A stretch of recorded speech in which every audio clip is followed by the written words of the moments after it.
নমস্কার বন্ধু, কেমন আছো সবাই? আশা করি সকলেই ভালো আছো। গোবিন্দ স্টাডি সেন্টারের নতুন আরেকটি ভিডিওতে তোমাকে জানাই স্বাগতম। আজকের ভিডিওতে আমি দেখাবো নবম ও দশম শ্রেণীর সসীম ধারা অনুশীলনী 13.1-এর 13 এবং 14 নং প্রশ্নের সমাধান। আজকের পর্ব হচ্ছে 8। তো চলো আমরা এখন অঙ্কগুলো শুরু করি।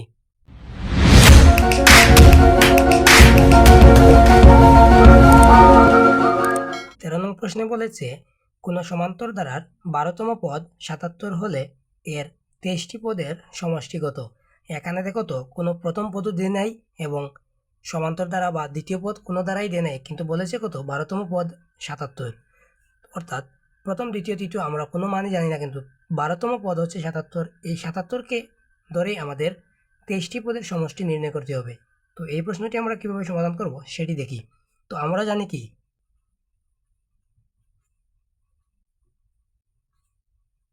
আমরা জানি সমান্তর ধারার n-তম পদ সমান a plus n minus 1 into D. এখানে আমি লিখে রেখেছি ধারাটির প্রথম পদ সমান a এবং সাধারণ অন্তর সমান d। যেহেতু আমরা জানি না সেহেতু আমরা মনে করি প্রথম পদ a এবং সাধারণ অন্তর d। তো আমরা n-তম পদ সমান কত জানি? a plus n minus 1 into D. তো এখন আমি এখানে কি বলেছে? 12তম পদ 77, অর্থাৎ n এর স্থানে আমি যদি 12 লিখে দিই, 12তম পদ সমান এই n এর স্থানে 12 হবে, অর্থাৎ a plus 12 minus 1 into D. অর্থাৎ এটিকে যদি আমি গুণ করি, 12 থেকে 1 মাইনাস করলে হয় 11, অর্থাৎ 11, এবং ডি এর সাথে এই মানটিকে গুণ করলে হয় 11d। অর্থাৎ এই মানটি হচ্ছে আমাদের 1 নং সমীকরণ ধরতে পারি। এই মানটিকে কি ধরতে পারি? 1 নং সমীকরণ। তো এবার আমরা সমান্তর ধারার সমষ্টি নির্ণয় করার জন্য একটি সূত্র শিখেছি না, যে সমান্তর ধারার n-তম পদের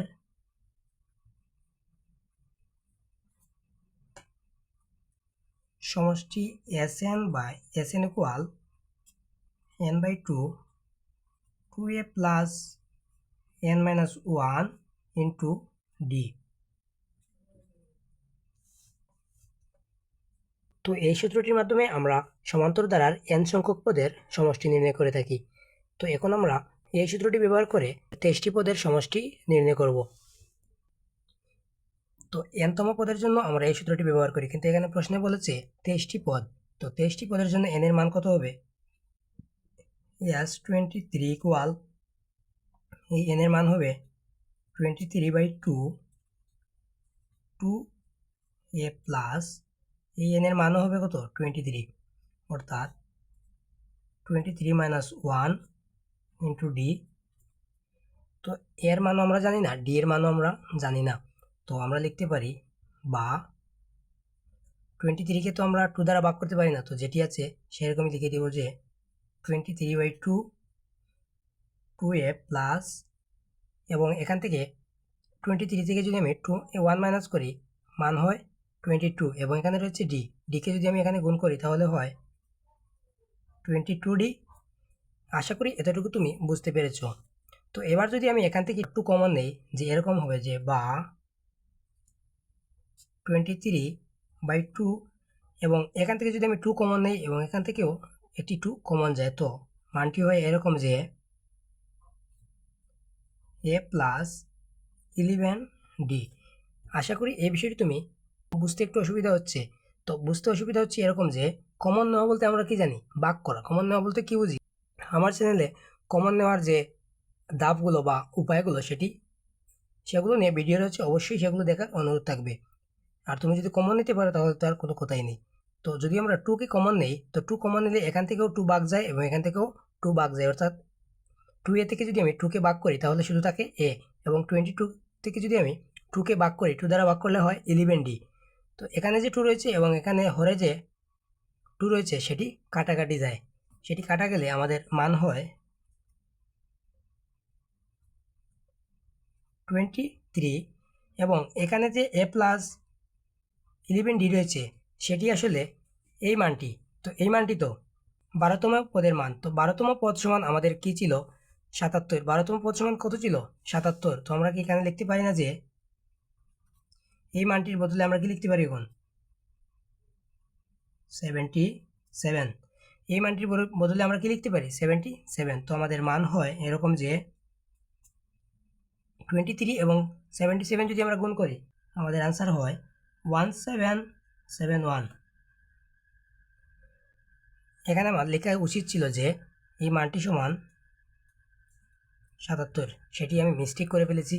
তো এখানে আমি লিখলাম কত, এই যে a+11d সমান হচ্ছে 77 বা 77।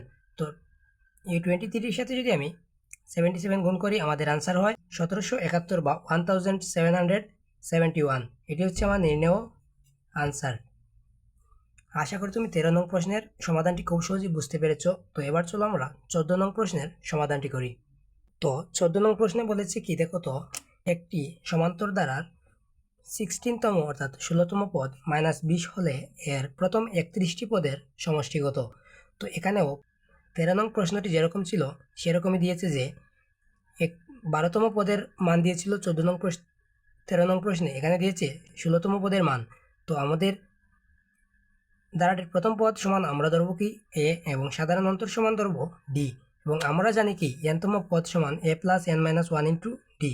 তো এখানে বলেছে কত 16তম পদ, অর্থাৎ এখানে হবে n এর মান হবে কত 16তম পদ সমান কত হবে a+n এর স্থানে হবে 16-1 ইন্টু ডি।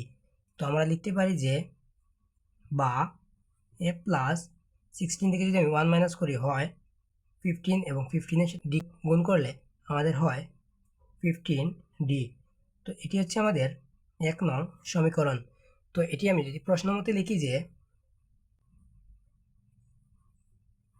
প্রশ্ন মতে a+15d ইকুয়াল -20, এতটুকু আশা করি তুমি খুব সহজেই বুঝতে পারছো।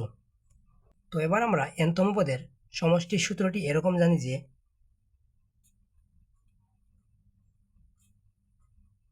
সমষ্টি Sn সমান n/2 2a+n-1 ইন্টু ডি। তো এবার আমি n এর মান কত জানি, n এর মান প্রশ্নে দিয়েছে যে 31টি পদের সমষ্টি নির্ণয় করতে হবে। তো আমাদের এখানে n এর মান কত হবে 31, অর্থাৎ s 31 ইকুয়াল n এর যেখানে যেখানে n রয়েছে সেখানে হবে 31/2 2a প্লাস এখানে n এর স্থানে হবে 31-1 ইন্টু ডি। আশা করি তুমি এতটুকু বুঝতে পেরেছো। তো এবার কি হবে 31কে 2 দ্বারা ভাগ করলে যেহেতু দশমিক মান আসে সেহেতু আমি আর ভাগ করছি না, সেটি এভাবে লিখে দিলাম। এবং এখানে রয়েছে 2a প্লাস 31-1 ইন্টু ডি। তো এখান থেকে যদি আমি এভাবে লিখি যে 2a প্লাস 31 থেকে 1 মাইনাস করলে তাকে শুধু 30 এবং 30কে ডি এর সাথে গুণ করলে হয় 30d। এতটুকু তুমি কি বুঝতে পেরেছো? পূর্বের নিয়মে আমি যদি এখান থেকে 2কে কমন নেই, এরকম যে 31/2 2 যদি আমি কমন নেই, তো এখান থেকে কমন নেওয়ার তো ভাগ করা, সেটি তুমি বুঝতে পারছো। যদি বুঝে না থাকো তাহলে কমন নেওয়ার যে অঙ্কগুলো রয়েছে সেগুলো একটু প্র্যাকটিস করে নেবে। তো এখান থেকে যদি আমি 2a থেকে যদি 2কে কমন নিই শুধু থাকে a, এবং 30 থেকে যদি আমি 2কে দ্বারা ভাগ করি তাহলে হয় 15d। তো এবার এখানে রয়েছে 2 এবং এখানে রয়েছে 2 এবং 2 কাটাকাটি গেলে আমাদের থাকে শুধু 31 ইন্টু এখানে রয়েছে কি a+15d। তো আমাদের 1 নং সমীকরণের মানে বা প্রশ্ন মতে আমরা যে মানটি পেয়েছি a+15d ইকুয়াল -20।